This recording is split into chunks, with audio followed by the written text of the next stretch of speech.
expectations, but in the last 5 games, man, 15 touchdowns, just 1 interception, which is rare for anybody, right? But do you ever surprise yourself with just how well you're throwing the football right now?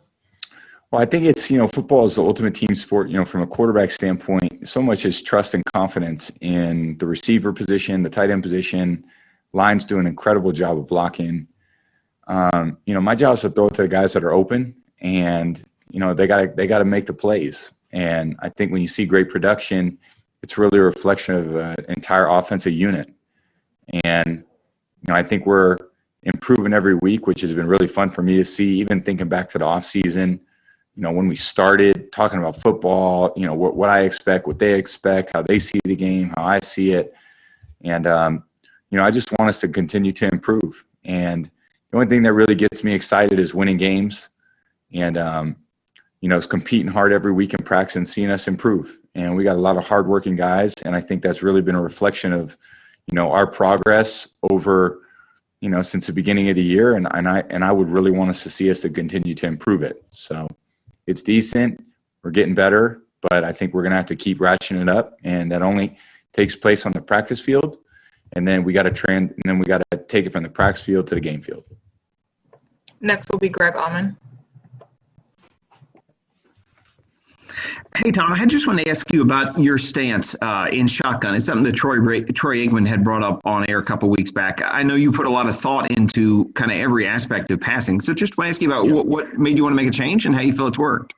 Well, I feel like it was something I thought about in the offseason about getting my body in a better position to throw even before I receive the ball from the center. And we're in the shotgun a lot. I've had my right leg up at times, had my left leg up, but I'm liking the square stance. I feel like it's just a more natural, relaxed position, almost like you're, getting ready to field a ground ball.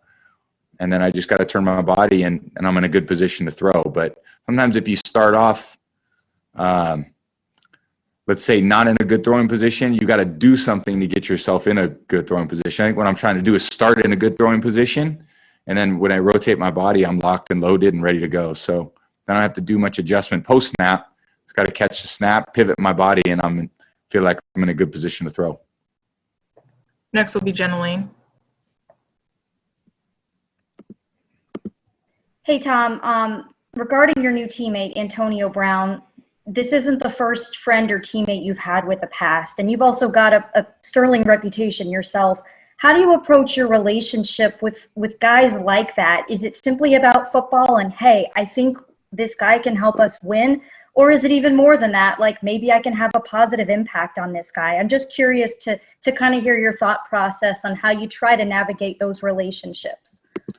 Well, I always try to have bring a positive impact to our locker room. And I had so many guys that I looked up to when I was a player. And when you start in the NFL, I started on a team with a lot of great veteran leaders and guys that really took me under their wing. Willie McGinnis, Teddy Bruschi, Troy Brown, Drew Bledsoe, just exceptional players, but great guys. And then over the years, when you transition from a younger player to an older player, you really want to see guys succeed and you want to see guys do well. And it's always about maximizing your potential.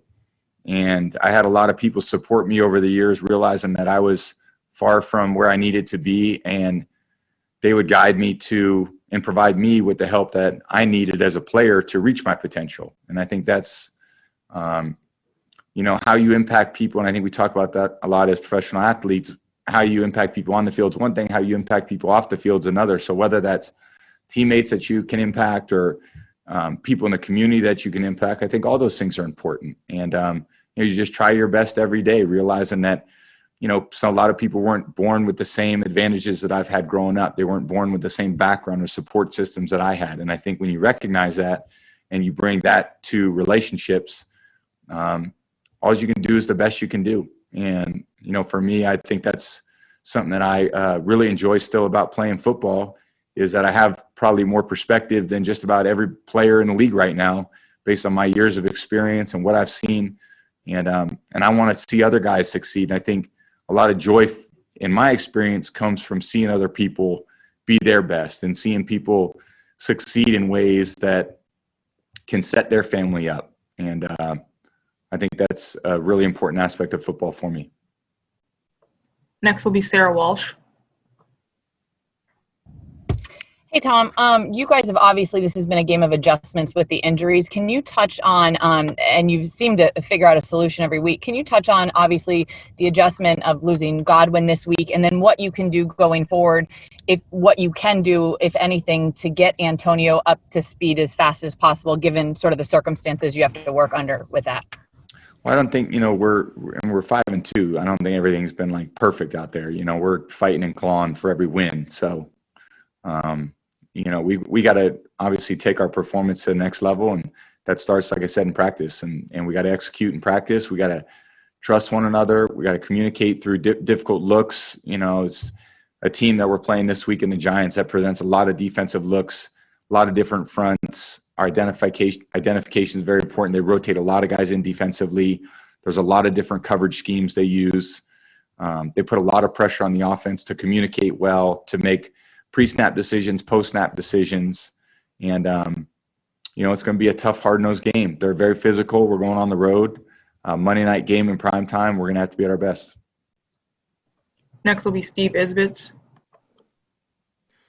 Tom, during the offseason after you signed with the Bucs, did you spend any time working out or throwing with Antonio Brown?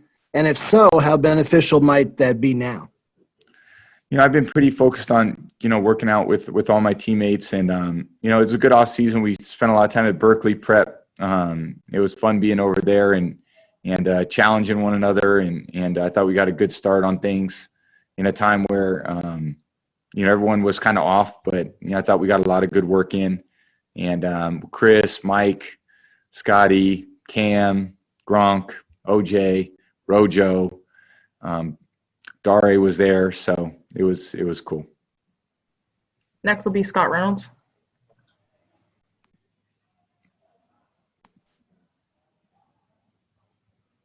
Hey, Scott.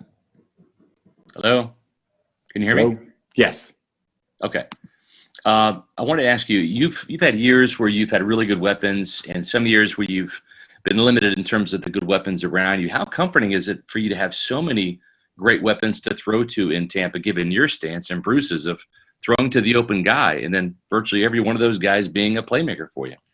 I think our skill guys are doing an incredible job. And I think, their attitude, their work ethic, their toughness. Mike obviously is, in my view, one of the great players to play in the NFL. He's just spectacular. He's got incredible skill set. His attitude, his production. I wish I'd get him the ball more. And when you have a guy like that, you want to find ways at every opportunity to get him the ball. And he's doing a great job getting open. And he's just has an incredible skill set. And Chris, what he's done for our offense, Scotty gets a lot of looks, and he's taking advantage of his opportunity. So tight ends are doing a good job. Backs doing a good job. So we got to be effective. We got to be efficient. We got to continue to trust one another. We need to continue to improve because I don't think, like I said, we're a perfect, we're not perfectly finished and everything's, this is great. And I don't think any of us feel like that. I feel like we have a lot of room to grow. And the only way we can do that is by working hard at it and understanding where we're at, having awareness of, the things we need to work on, and then getting the work done, and then seeing the improvements on the field and then taking it to the game. We have time for a couple more. I'll go to Kevin O'Donnell. Hey, Tom, after a penalty-plagued game against Chicago, you guys have really been strong over the last 2 weeks, just four flags against the team in these last two games. What was the turning point that really got the message across to the guys to be more disciplined? And do you guys have internal fines, and do they help? No, BA's been on us since day one about penalties, and it's our responsibility to play a penalty-free game. And when you don't do that, it sets you back, and it certainly set us back in different games this year. It's been better the last couple of weeks. We expect no penalties, and that's where you got to play. You can't turn it over, can't have penalties, can't have sacks, can't have negative plays in the run game. You got to stay ahead on down and distance. You got to convert on third down. You got to score when you get in the red area. You got to take advantage of scoring opportunities. You got to play complementary football. That's the key to playing winning football, and that's what we got to continue to do. All right, that's all we have time for. Appreciate the time. Thank you.